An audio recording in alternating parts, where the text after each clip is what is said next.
Windex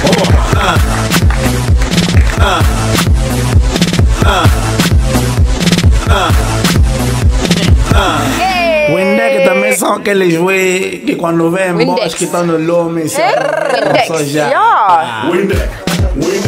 It's like this. Windex. Am I the only one? Yeah, no, all right. no, me too. I clean my house on a regular basis. Hello and welcome back. This is TrendingSA on SABC3. Right. Online, you can catch us on TrendingSA.tv. So whip out your Facebooks, whip out your Twitters and all of your IGs and let us know what's going on with you. Let's have a look at some Facebook posts. This is from Didnt Matter. Mara, guys, you know how much I love you. Ish, I can't stop my obsession. Guys, this show is the best. I love you guys. Keep us entertained. And I'm Didnt Matter, guys, your loyal viewer of TrendingSA. Where's your loyalty? Yes! Oh, look at her. She's That was gorgeous. wonderful. Tall Twins P. Mahunzi says, it didn't matter until I realized that ambulance doesn't load patrol at patrol station. Alrighty then. How? Where? Okay. Do we have another one? No. Okay, shall we pray for that person? Let's pray for that person. Okay, amen. Thank you very much for all of your posts, RTs, and likes. We love hearing from you all very much. Let's move on now to Moose, who's got some more things to tell us. Yes, at times you think you just don't care. Then life just comes at you and shows you all the flames in the world. The hashtag It Didn't Matter Until appeared on my timeline, and tweets expressed how things more lifing can make their own turn and turn your life upside down when you least expect it. Starting things off with Mo Mureme as well as Tubam Zelar, who reminded us how awkward taxi situations can get. This one here from Mo Mureme saying that it didn't matter until it was my turn to get in the taxi and the driver said, "Ivale ngathi uyaivula." Slowly, just slowly. Gently. Slowly. Just touch it like you're touching flowers. Oh my goodness. And then of course another one came through, this one from Tubam Zila, saying that it didn't matter until I greeted everyone in the taxi and they all decided to blue tick me. Basically on one of those situations where you're just where you're like Sanmonani Dolo. Yes, sir. And then some people shared that, at some moments had actually left them rather shocked, especially where you're just like, yeah, no, this is not working out for me. This tweet sort of summed it up. This one from Franklin Pound saying that it didn't matter until the morning when she had no weave on. Now, my brother, I don't know what you were doing at night. That left a weave out, not a wig even, a whole weave off. Very, very dodgy, I must say. And then, of course, the tweets continued with people saying what they wanted to say on this hashtag. Burnley Limeko here saying that it didn't matter until she said she was sick, but later on found her in the club having a good time. Yes, girl. Yes, girl. Yes. And what about those moments when you get curved? You remember those moments? This one here from Gema Wanda posted. And it says, it didn't matter until I bought my crush airtime cap, Vodacom 29. And she sent me a please call. Thanks, hun. And posted on Facebook that, y'all, drop your numbers. I'm bored. Hey. Yes, girl. Who's airtime? Hey, I know. 29 Rand, calm down. But, I mean, it's still. Do you remember that hashtag waste their time, 20, whatever it was? Yeah, this girl knows the things. Leadership. Right. Don't do that to people, guys. It hurts their feelings. Another one here that came through on this one was from Franz Fortune saying that it didn't matter until she told me that she only dates white guys. So the message was, hey, beautiful, I like you. And then what looks like a white female says, no, sorry, I like white boys. And then, Sizwe decided to jump in and say, I can be white for you, sweetheart. And he didn't say sweetheart, he said sweetheart. Sweetheart. So is that Escamel or is that calamine? I think that's just... I think that's like flour. Oh, okay, sure. I think he used flour. Man. And then, of course, the last of this bunch coming through from Rosvi Princess saying that didn't matter until he said, I'm like a sister to him. And he hopes I find a good man one day. What a cute little thing. A man. Well done, man. Well done. Checking out another one here. This one coming through from Camo Peterson saying that it didn't matter until I realized that she was just cooking after all these years. A message sent in November 2014 and a reply coming in February 2018. And her response was, oh, sorry, I was cooking. I don't know what you were cooking, sweetie pie. 4 years? Was it beans? I mean, was it What was it? Definitely try. Tripe, ne? Malamohodu. And The stump. Stump. Yeah, that takes a long time. Lentils. It happens, Booty. Lentils. And Lentils. popcorn. Lentils take so long. Yeah. And Frying an egg. butter and jam.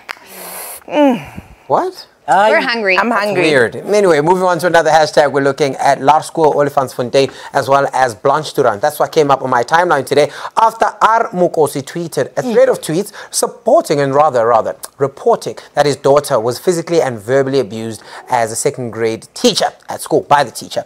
Let's have a look at what this thread looked like. Ryan here saying that my 7-year-old's left eardrum was damaged following a massive slap from her teacher.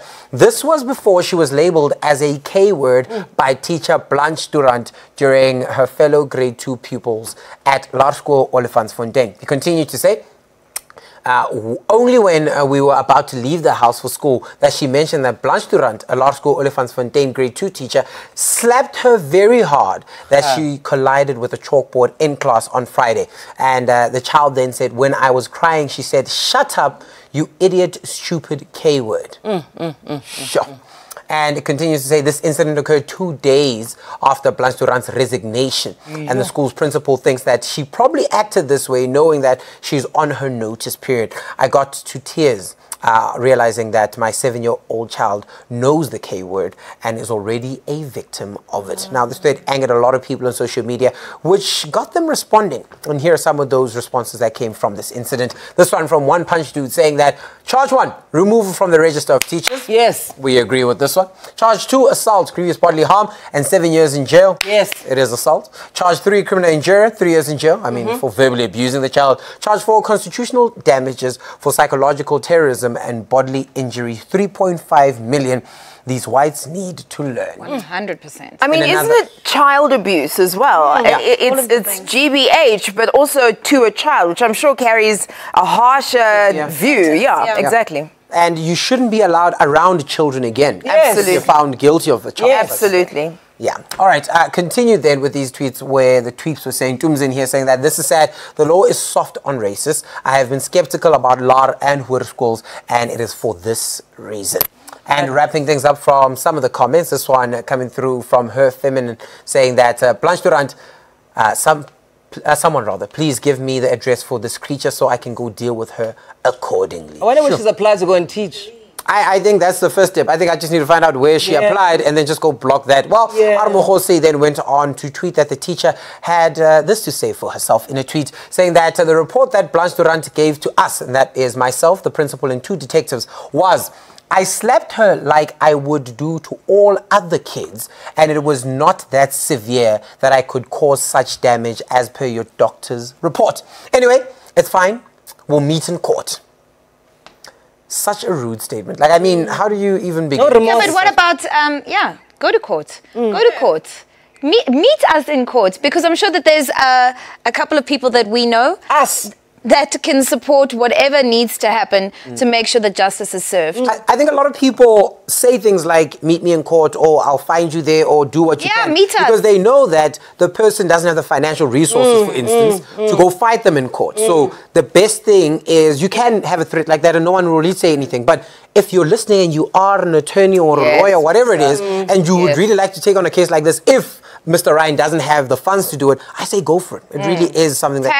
Tag us on SAR on 3, and if you know of anyone that would like to represent this mother of this innocent child, hit us up. And also, there needs to be a registry. So there's no sexual offenders registry like there is in the States, where you can look at a map and you can see these people in this area are not supposed to be in proximity to little children. And this should be exactly the same kind of thing. A teacher who does this is she's not mentally stable to be around children. Yeah. On that note, the frightening revelation that was revealed from her statement is the fact that she normally slaps her learners in 2018. Mind you, this is 21 years after corporal punishment has been abolished in South Africa. Now, the teacher has now been charged with assault, but of course, still continues to go to work because she served her notice, and it's just one of those situations where, oh, we're investigating. and we'll see what... Yeah, we'll investigate you. That's how it works. Now, this leads to the discussion, of course, about punishment. You know, punishment has evolved over the years, and we know that when it comes to hidings, black parents are very creative with the things that they'll use. I mean, they'll grab anything that's in front of them just to reprimand you. Now, this reminds me of a hashtag that was Growing Up Black, where tweeps were sharing some of their punishment experiences under this thread. Let's have a look. This one coming through from Joel97 saying, Growing Up Black, that's the hashtag. Mom, keep acting up, and I'ma beat you. And your response will be, I'm a call CPS. What's CPS? Child Protective Services. Is that a South African thing? No. No. But I mean, maybe it's 10 triple. Childline. Childline, yeah. Ooh, remember Childline? Fine, Childline, if you give me another hiding, I'll give you another hiding. And the chick continues to say, Mom throws me the phone book, not throws it at me, just throws it to me. And then says, call them. I'll still handle your doot before they get here. So they arrest me for a reason. All right, another one here that came through was from Lady Ra saying, I really want to share with you the funny stories about my childhood, but I don't want my mom to go away for life. Hint, wet fight dukes, shoes, broomsticks, and that's the hashtag Growing Up Black. And the last one for now is one from Steel Boy saying, am I the only one who got beat with a switch while bathing? Oh my God. Hashtag Growing Up This Black. is child abuse. Okay, that's a little bit hectic. I'm sure we all had a bit of a switch, but while in the bath when your skin's wet, That's horrible. that's Painful, really painful, hectic. painful, I must say. Yeah, no, that's the worst. I don't know. I had to go pick my own switch outside.